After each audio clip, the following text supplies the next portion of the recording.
تو حسام الحرمین کتاب کے وجود میں آنے کے بعد اس کے بعد پھر المہند کتاب وجود میں آئی، اور المہند کتاب وجود میں کیوں آئی، کیا مجبوری تھی،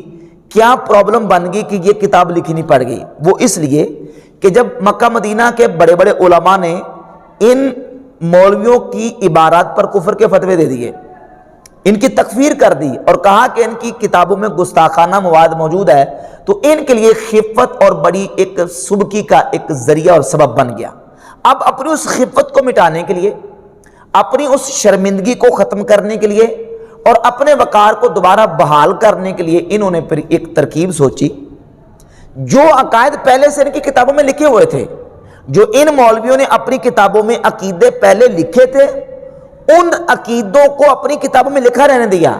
صرف اور صرف وہاں علماء مکہ اور مدینہ کے سامنے سچا بننے کے لیے، اپنی اس خفت کو مٹانے کے لیے ایک کتاب ترتیب دی جس کا نام ہے المہند علی المفند۔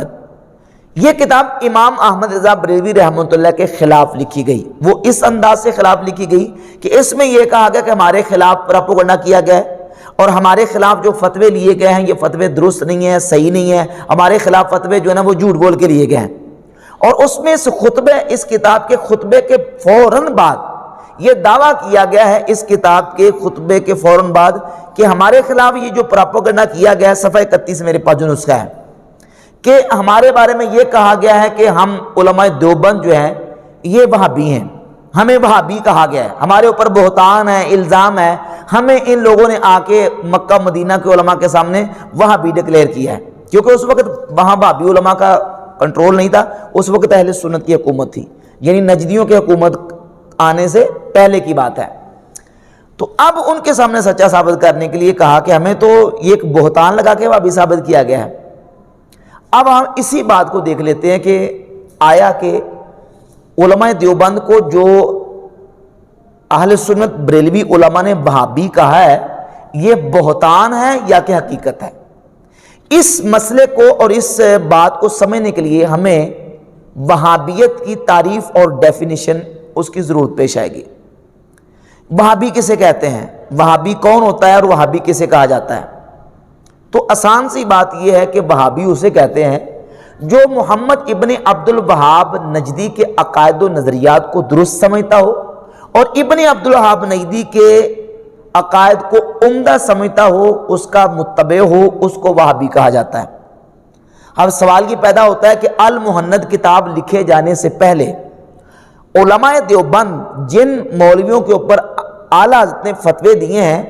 وہ ابن عبد الوہاب نجدی کے عقائد کو درست سمجھتے تھے یا نہیں؟ ابن عبد الوہاب نجدی کے بارے میں کیا رائے رکھتے تھے؟ تو اس سلسلے میں یہ حوالہ پیش کرتا ہوں مکتبہ فکر دیوبند کے کتب الاقطاب رشید احمد گنگوئی کی کتاب فتاوی رشیدیہ، فتاوی رشیدیہ کے صفحہ نمبر 110 پر گنگوئی صاحب لکھتے ہیں کہ اس وقت اور ان اطراف میں وہابی متبع سنت اور دیندار کو کہتے ہیں، یعنی ہمارے علاقے میں جو بڑا متبع سنت کا پیروکار اور بڑا دیندار ہو اس کو وہابی کہا جاتا ہے۔ یہ تعریف کر رہے ہیں گنگوئی صاحب اپنی کتاب فتاوی رشیدیہ میں وہابی کی۔ اور پھر صفحہ 280 پر یہ جو ایچ ایم سعید سے چھپا ہے فتاوی رشیدیہ صفحہ 280 پر لکھتے ہیں کہ محمد بن عبد الوہاب کو لوگ وہابی کہتے ہیں، وہ اچھا آدمی تھا، سنا ہے کہ مذہب حنبلی رکھتا تھا اور عامل بالحدیث تھا، بدعت و شرک سے روکتا تھا مگر تشدید اس کے مزاج میں تھی، واللہ تعالی عالم۔ یعنی محمد بن عبد الوہاب نجدی وہ اچھا آدمی تھا اور اس کا مذہب حنبلی تھا اور عامل بالحدیث تھا، بدعت اور شرک سے روکتا تھا۔ یہ ابن عبد الوہاب نجدی کی تعریف ہو رہی ہے۔ اور اسی کتاب کے صفحہ 280 کے اگلے سوال میں لکھا ہے کہ محمد ابن عبد الوہاب کے مقتدیوں کو وہابی کہتے ہیں، ان کے عقائد عمدہ تھے اور مذہب ان کا حنبلی تھا، عقائد ان کے عمدہ تھے، ان کے عقائد عمدہ تھے اور بڑے دیندار تھے، بڑے متبع سنت تھے۔ یہ وہابیوں کی تعریف کی ہے دیوبندی عالم رشید احمد گنگوئی نے المہند کے لکھے جانے سے پہلے۔ اور المہند کے لکھے جانے سے پہلے یہ اشرف علی تھانوی صاحب کے حوالہ اور سن لیں اس سلسلے میں، یہ ہیں ان کے ملفوظات حکیم الامت، اشرف علی تھانوی کے ملفوظات چھپے ہیں ادارہ الاسلامیات لاہور سے، کراچی سے۔ اس کی جلد نمبر 7 ہے اور جلد 7 کے صفحہ نمبر 80 پر ملفوظ نمبر 112 ہے۔ بیان کرتے ہیں تھانوی صاحب کہ اس سلسلہ گفتگو میں فرمایا کہ ایک صاحب بصیرت و تجربہ کہا کرتے تھے کہ ان دیوبندیوں وہابیوں کو اپنی قوت معلوم نہیں، کہ ان کو دیوبندیوں وہابیوں کو اپنی قوت معلوم نہیں، یہ اپنے کو ہیچ در ہیچ نکارا سمجھتے ہیں، مخالفین کو ان کی قوت معلوم ہے، یہی وجہ ہے کہ مخالفین ان پر حسد کرتے ہیں، دیوبندیوں وہابیوں کو۔ اور اگلی جو عبارت ہے ملفوظات حکیم الامت کی، اس کی جلد نمبر 2 صفحہ 75 اور ملفوظ نمبر 112 ہے۔ تھانوی صاحب خود بیان کرتے ہیں، یعنی تھانوی صاحب کو لوگوں کو وہابی بنانے کا اتنا شوق تھا، تھانوی صاحب کہتے ہیں کہ اگر میرے پاس 10,000 روپیہ ہو، سب کی تنخواہ کر دوں، پھر دیکھو خود ہی سب وہابی بن جائیں گے۔ تھانوی صاحب کو اتنا شوق تھا لوگوں کو وہابی بنانے کا کہ وہ کہتے ہیں میرے پاس 10,000 روپیہ ہو تو میں 10,000 روپے سے لوگوں کی تنخواہ کر دوں، تنخواہ لگا دوں اور اس سے لوگ وہابی بننا شروع ہو جائیں۔ تو تھانوی صاحب نہ صرف وہابی تھے بلکہ وہابی گر تھے، وہابی بنانے والے تھے۔ اور اب یہ حوالے جو ہے یہ بالکل واضح کرتے ہیں کہ علماء دیوبند المحند کتاب لکھے جانے سے پہلے ابن عبد الوہاب نجدی کی تعریف بھی کرتے تھے، اس کی تائید بھی کرتے تھے اور اس کے عقائد کو عمدہ کہتے تھے، اور کہتے تھے یہ بڑا متبع سنت ہیں یہ لوگ، اور یہ شرک و کفر اور بدعت کا رد کرتے ہیں اور یہ بڑے دیندار لوگ ہیں۔ اور آج بھی علماء دیوبند بڑے بڑے علماء مناظرین کے موجود ہیں، انہوں نے باقاعدہ کتابیں لکھی ہیں ابن عبد الوہاب نجدی کے دفاع میں، اس کے حق میں کتابیں لکھتے ہیں۔ اور جب بات آئی المحند کی،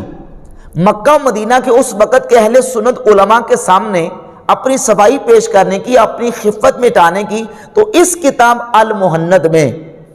خلیل احمد سہارنپوری نے اس کے صفحہ 60 پر ابن عبد الوہاب نجدی کے بارے میں جو رائے قائم کی ہے وہ ذرا سماعت فرمائیں۔ اور وہ وہی بات ہے، عبارت ہے جو امام شامی رحمۃ اللہ علیہ نے، جو کہ فقہ حنفی کی کتاب ہے، اس فتاوی شامی میں ابن عبد الوہاب نجدی کے بارے میں لکھا ہے کہ ابن عبد الوہاب نجدی اور اس کی تحریک یہ خارجیوں کا ایک گروہ ہے، اور یہ اپنے علاوہ باقی مسلمانوں کو مشرک سمجھتے ہیں، اور یہ جو ہے نا مسلمانوں کا خون بانا حلال سمجھتے ہیں۔ وہی فتاوی شامی کی عبارت یہاں خلیل احمد سہارنپوری نے نقل کر دی۔ پہلے کیا لکھا ہے کہ ابن عبد الوہاب نجدی بڑا متبع سنت اور دیندار لوگ ہیں اور اس کے عقائد عمدہ تھے، اور اب جا کے جب المحند کی باری آئی وہاں علماء کے سامنے سچا ثابت ہونے کی، تو وہاں لکھ دیا کہ ابن عبد الوہاب نجدی جو ہے اس کی تحریک یہ تو خارجی لوگ ہیں۔ یہ ایک دوگلا پالیسی کی میں نے آپ کے سامنے مثال رکھی ہے۔ جہاں تک بات ہے امام احمد بریلوی رحمۃ اللہ کی، ان کو وہابی کہنے کی اور یہ کہنا کہ انہوں نے ہمارے اوپر اتہام اور تہمت لگائی ہے، یہ بالکل بات غلط ہے۔ ان کا علماء دیوبند کو وہابی کہنا، خود علماء دیوبند اپنی زبانی اپنے آپ کو وہابی لکھ رہے ہیں، خود کہہ رہے ہیں کہ ہمارے پاس 10,000 روپیہ، اور تھانوی صاحب کہتے ہیں میں لوگوں کی تنخواہ لگا دوں اور لوگوں کو وہابی کر لوں۔ اور یہ ایک مثال ہے۔ اچھا، دوسری مثال سمجھیں کہ یہ فتاوی رشیدیہ ہے۔ فتاوی رشیدیہ میں